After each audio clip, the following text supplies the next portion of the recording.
मागच्या काही काळामध्ये मोठ्या प्रमाणात यांत्रिकीकरण हे वाढलेलं आहे. त्यासोबतच शेतात ने-आण करायची असेल वाहनांची, यंत्रांची, तर मोठ्या प्रमाणात शेतकऱ्यांना अडचणी भेडसावतात. त्यासोबतच दुसरीकडे शेतरस्त्यांचे प्रश्नसुद्धा मोठ्या प्रमाणावर बिकट झालेले आहेत आणि त्यामुळं नेमके शेतरस्ते कुठे आहेत, पाणंद रस्ते कोणते आहेत, याबद्दल शेतकऱ्यांमध्ये संभ्रम आहे. काही शेतकऱ्यांच्या शेतात जायला रस्ता नसतो आणि त्यामुळे शेतकरी हे जेरीस आलेले आहेत. याच पार्श्वभूमीवरती हा शेतकऱ्यांचा जिव्हाळ्याचा प्रश्न लक्षात घेऊन सातत्यानं राज्यातील काही आमदारांनी या संदर्भात पाठपुरावा केलेला होता.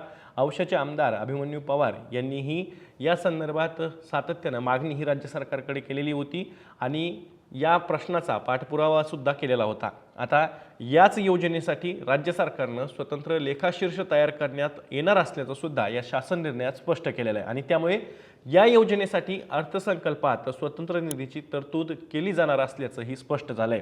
या योजनेमुळे 15व्या वित्त आयोगासोबतच विविध 14 योजनांतून शेत आणि पाणंद रस्त्यांची कामं ही करण्याची मुभा मिळालेली आहे.